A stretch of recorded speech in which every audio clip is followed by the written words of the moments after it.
Welcome to the H2H Human Connection Done Right Summit, bringing together forward-thinking leaders who understand that true innovation happens when people, process, and technology work in harmony. Lean into this refreshing, energizing experience designed to inspire you with a new approach to a timeless principle. Our speakers will offer fresh insights that will challenge perspectives and spark new ideas. Good morning, everyone, and thank you for being here. Today, I'm going to talk about why empathy is the key to performance and growth. My name is Matt Stoyka, and I'm very, very pleased to present this topic. We're at an incredibly interesting inflection point in how we do business. What it means to be a leader is changing every day. The rise of AI is threatening to completely upend how humans work. So what's the future of leadership? Well, that's easy. It's empathy. So what is empathy? Let me start by sharing a little story. A few years ago, I was given the opportunity to lead a brand new company that resulted from the merger of 6 different existing companies. As you can imagine, this unification required an inordinate amount of work. There were processes to harmonize, hundreds of disparate tools to evaluate, and we had to ensure clients experienced zero disruption. But most importantly, the leadership team agreed unanimously that before anything, we needed to set the foundation for a culture where our employees could thrive. We started by establishing and defining core values. Now, an organization's core values are an established set of guiding principles that authentically define how your company and its people operate, behave, and interact daily. My favorite way to describe the function of a company's core values is simple. They define how a company and its people show up for their clients, their partners, their community, and each other. Now, as a leader, it's not my job to select the values and order them to be implemented. Let your teams determine the North Stars that will guide you.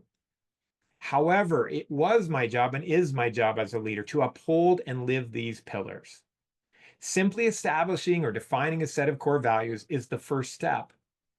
A company's culture truly comes to life when the core values are ingrained, embedded, and at the heart of every decision made by every employee.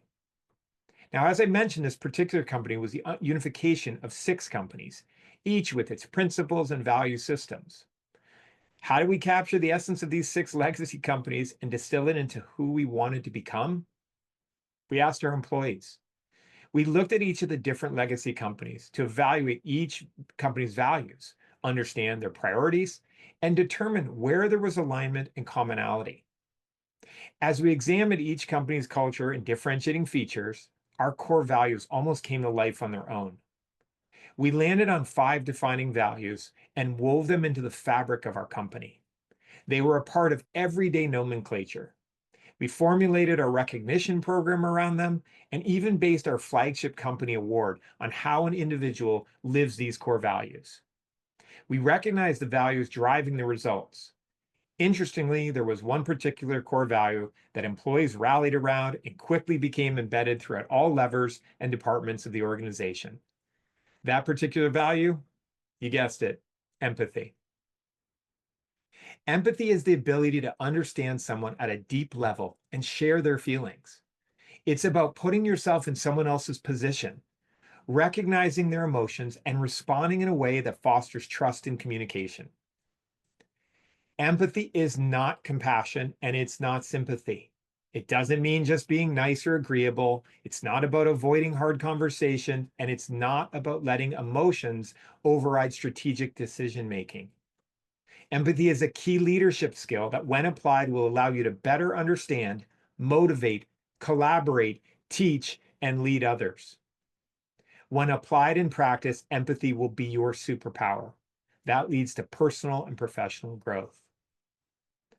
Now, why is empathy important? It strengthens relationships, creating deeper connections with managers, employees, peers, teams, customers, partners, you name it. It fosters a culture of collaboration, which leads to increased innovation and problem solving. Empathy enhances adaptability, helping leaders and teams navigate change more effectively. The bottom line is that empathy helps you achieve more while doing so in a meaningful and rewarding way. Now, how am I so sure about this? I spent the last year researching this and writing a book on this topic. I've also spent my 25-year career developing it into a personal core value and blueprint for success. I'd like to share some really interesting findings from my research on this topic. A common misconception about empathy is that you're either empathetic or you're not. Well, in actuality, empathy is a spectrum like most things. Thankfully, according to the research by the American Psychological Association, it's also a skill you can learn. Workers are now desiring deeper connections, radical flexibility, and a shared purpose in their professional lives, moving away from the old norms toward a culture that prizes holistic well-being and growth. An EY report on empathy in business underscores the critical role of empathetic leadership. Nearly 80% of respondents agree that empathy significantly reduces their likelihood of leaving their jobs.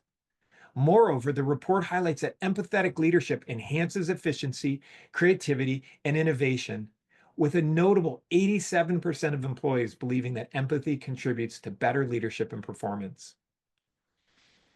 A formal study from Harvard Business Review found that empathetic companies outperform their less empathetic competitors by 20%. Empathetic leadership allows for better understanding and responsiveness to the needs and concerns of employees, especially in the wake of organizational change. Catalyst Inc., which is a nonprofit dedicated to workplace inclusion, conducted a study that found a strong correlation between empathy and productivity. The research confirms what I've long experienced. Employees are more engaged, innovative, and productive when empathy is at the core of their workplace experience. As the study author Tara Van Bommel explains, our findings demonstrate that not only is empathy an effective business strategy, it's a strategic imperative to respond to crisis and transformation, and a critical ingredient for building inclusive workplaces where everyone can belong, contribute, and thrive.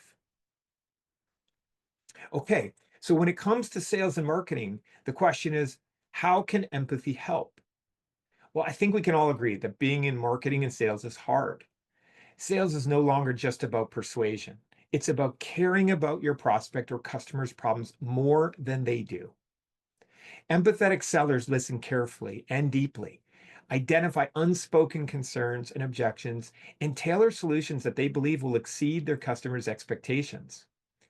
Long gone is the transactional approach, which may get you a quick win, but it's never going to result in a long-term customer loyalty. I'd like to share a story about winning with empathy. Earlier in my career, when I was asked to lead a sales team for the very first time, I was overwhelmed to say the least. But as I dug in, I quickly learned that the team was missing a process-centric approach. Since I didn't know what I didn't know, I reached out to colleagues and friends who I considered to be great salespeople. And by applying curiosity and empathy, I learned something very special. Each great salesperson I met had a defined process. While they might not be able to draw a process flow diagram, they followed a process nonetheless. They were disciplined in their approach. But what wasn't quite as apparent was how they used and owned the skill of empathy to build meaningful and lasting relationships. It was truly the combination of process and empathy that made them great. The technology, that was the icing on the cake. We turned around an underperforming sales organization that within 2 years was doing 200% of the original quota with a team that was half the size it had been originally. But where the story really gets interesting for me was how this lesson led me to starting and selling a very successful technology services company. I decided to help others implement a process-first, technology-second approach, but one that was deeply rooted in an empathetic-driven culture. I named my company Relation Edge because I wanted relationships to be at the heart of everything we did and how we showed up. This led to the development of really meaningful relationships that in turn led to happy clients that were engaged, vulnerable, and loyal. It made us a highly attractive destination for talent. And in the end, we had built something special that we could all be proud of because empathy was our first priority. The best example of this was the incredibly deep relationships we formed with the software provider and their account executives. We took our responsibility as being a great partner very seriously. Ultimately, we knew just as much, if not more than they did, about what was important to them, and we used that to grow our business while helping them succeed.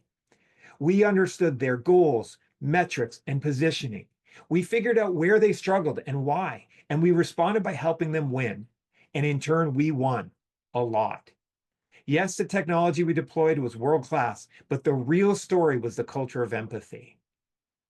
All right, speaking of technology, and since this event recognizes the importance of people, process, and technology, I'm going to pivot to our latest obsession, AI. There is an interesting paradox that is coming.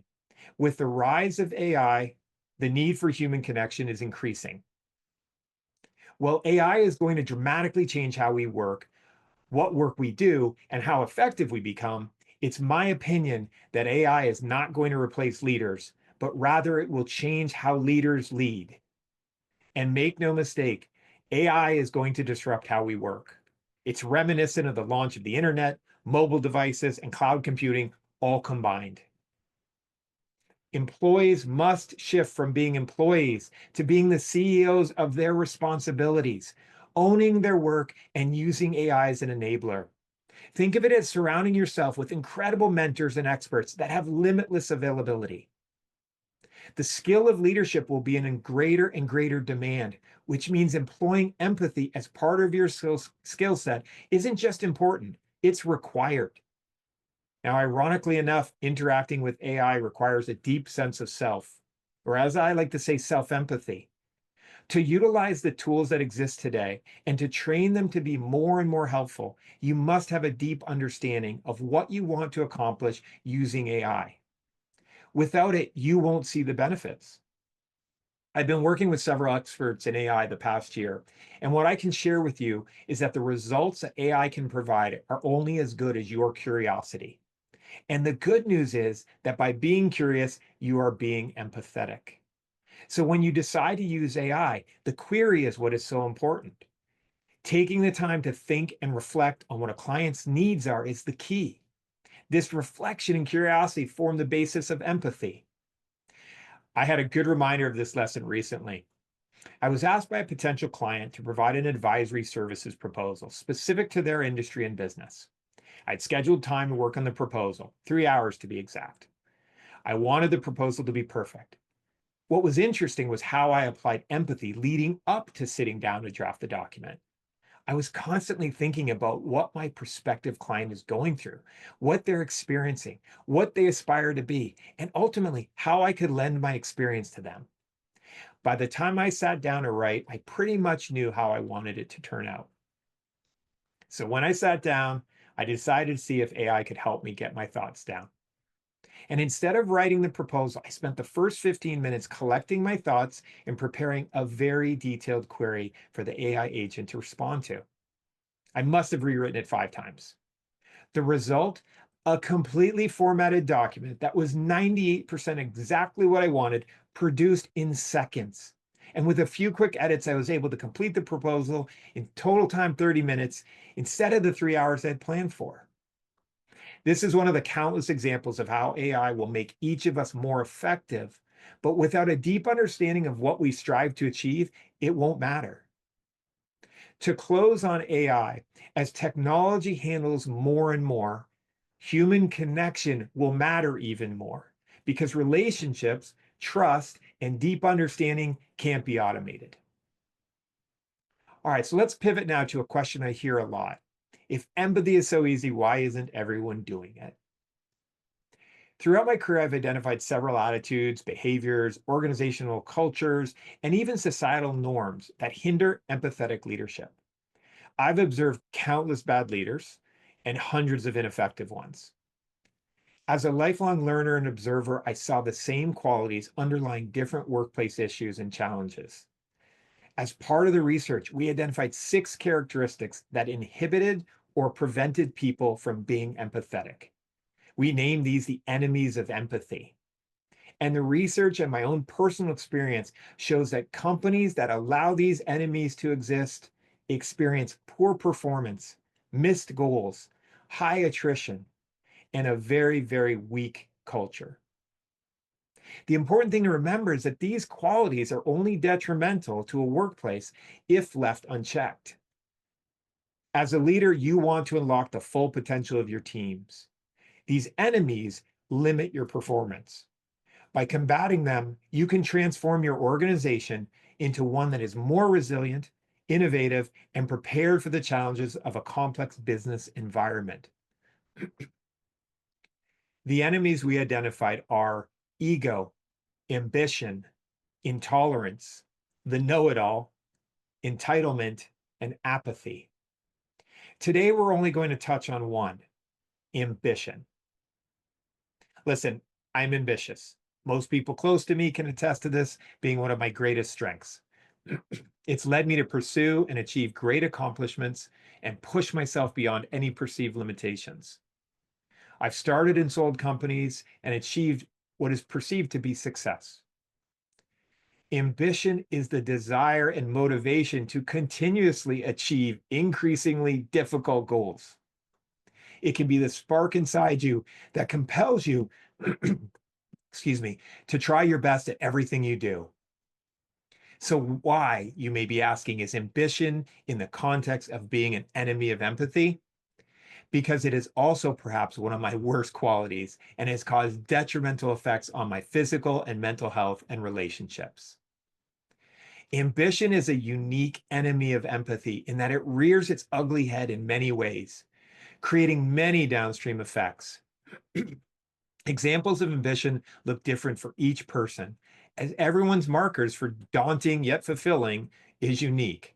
The problem is that if you're ambitious professionally, you tend to make decisions without considering the consequences first.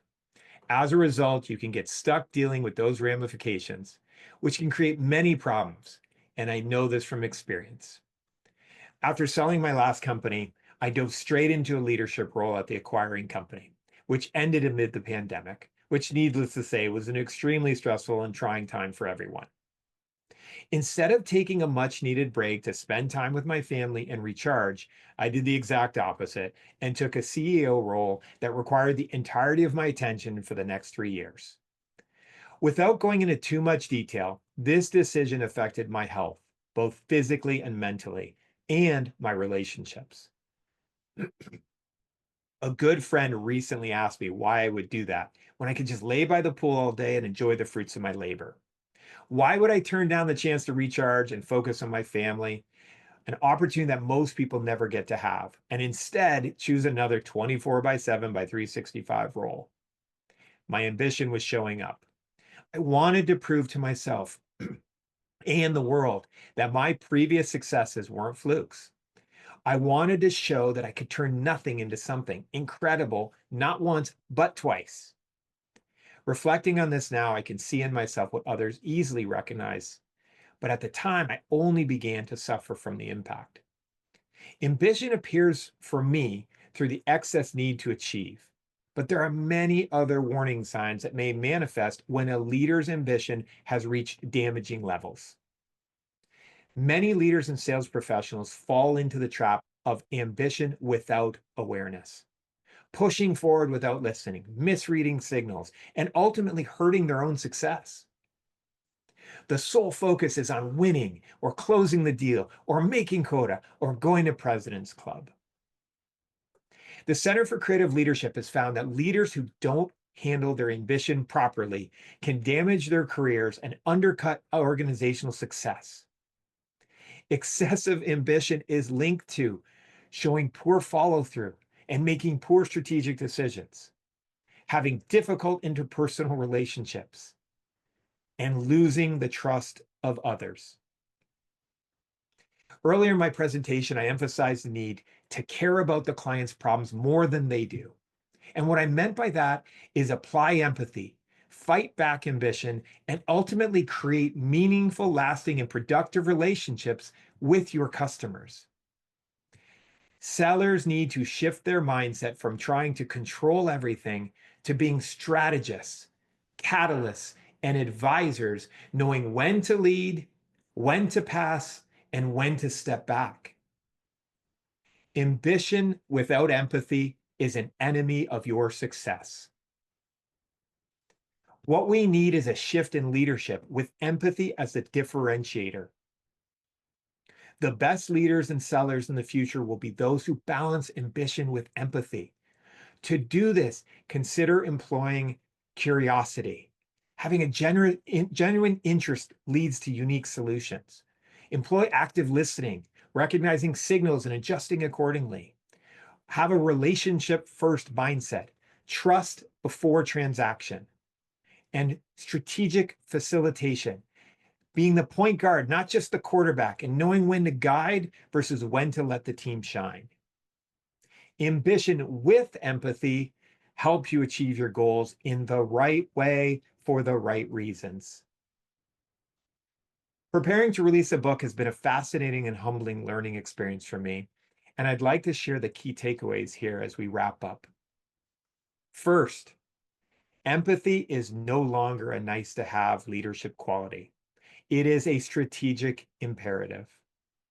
Second, businesses that embed empathy into their culture thrive because they cultivate trust, engagement, and innovation. Third, leaders who embrace empathy don't just react to challenges, they anticipate them by understanding their team's needs, fears, and aspirations. And finally, empathy directly impacts metrics that matter: employee retention, customer satisfaction, and financial performance. In fact, a recent EY study found that companies with highly engaged employees outperform their competitors by 147% in earnings per share. That level of engagement starts with and ends with empathetic leadership. Remember that empathy is not just a leadership skill, it's a life skill. In prioritizing it, you'll not only transform your performance, but also leave a legacy of deep human connection, understanding, and impact. Thank you very much. I hope you enjoyed the talk.